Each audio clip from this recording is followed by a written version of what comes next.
Hey guys, welcome back to video number 2 in Changing Your Behavior series. So, don't you like the nice handwriting? Whoever wrote that has really good handwriting.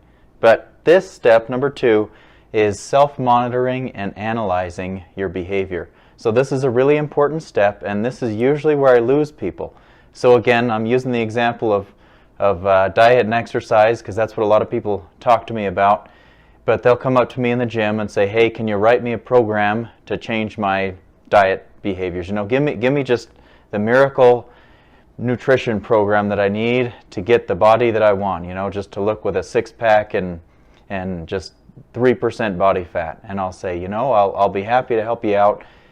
But what you need to do is I want you to track your behavior for a week. You can use one of the smartphone apps. You can write it on a piece of paper and just come back to me after a week and we'll look at that and we'll make a program based on that. And that's usually where I lose people and I don't see them again because that's hard work and it takes effort. But if you really want to change a behavior within the context of your life, you have to do that. And so you say, well, why can't you just give me a program? And in some instances maybe that works. But I'll tell you, if I were to give you what I eat, because you say, and people have asked me that, can you just give me what you eat and that's what I'm going to follow? Because I'm crazy and you don't want to eat what I eat all the time. I eat whole cucumbers and whole tomatoes just for fun. So what you eat and what I eat are going to be different, and what you and anybody else probably eats are going to be different. So it's important to look at where you are and change those behaviors from what you're already doing instead of trying to do some drastic thing that you're probably not going to be able to continue. So it's important that you monitor whatever behavior you're going to have for, let's just say, maybe a week. So if you're thinking about getting better financial habits, then any financial class I've ever taken would encourage you to make a budget. And what that is just tracking everything you spend and everything you earn for a particular amount of time. It wouldn't be bad to do that for the rest of your life if you really want to be financially successful, to keep some sort of a budget. If you want to gain some strength, then what are you currently doing? What's your exercise program? If it's nothing, well then that's easy. I guess you don't have to track anything and we can just get started somewhere. If it's your nutrition program, well then hopefully you're eating something or you wouldn't be alive very long.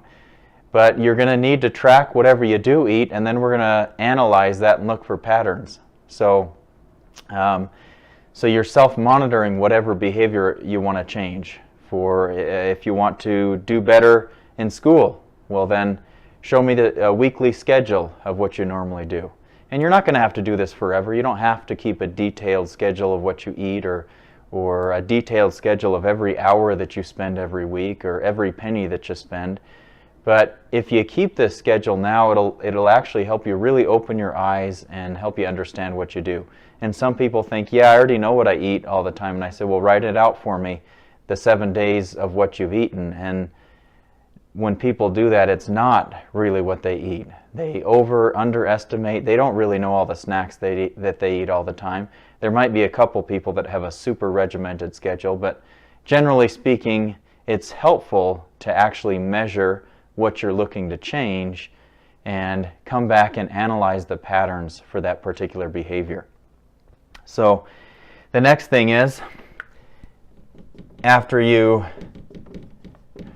record for at least a week, probably some more time for certain behaviors, because you want to have enough data to look for patterns, and you don't want to choose a week where you're on vacation, maybe where you're eating junk food if that's what you're trying to change. You want a typical week that you're in your normal lifestyle. Then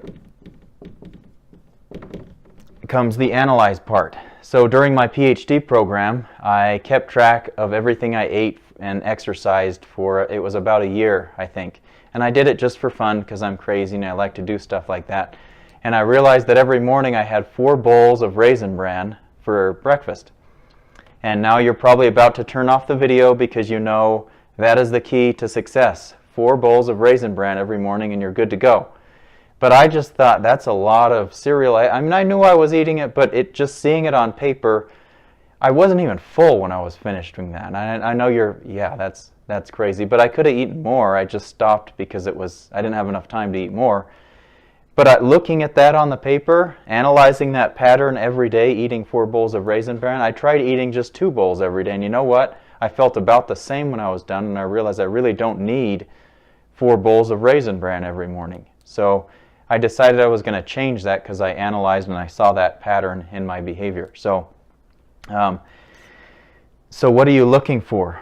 You've got your record in front of you. You can look. It depends on what your behavior is, if it's your money or your nutrition or your exercise or something. But I'll just use a diet analysis as an example. You might put the times you eat, how much you eat, the brands of what you eat, maybe what you are feeling if you want to get more detailed about it. And what you're looking for is when is it that you eat? Do you notice patterns of when you're eating? Do you notice how much you're eating at particular meals? Do you notice are there certain situations that you're eating a lot, or certain situations where you skip breakfast or don't eat much? And how do you feel at those times? Are you okay missing breakfast sometimes? Or are there times every social situation on Friday night you're eating a full pizza, a large pizza, and you're realizing, well, you don't really need that, and you don't feel better after you've eaten a large pizza? At least physically, maybe mentally, you feel just great, but maybe you can do with something else there, so you could substitute something in there.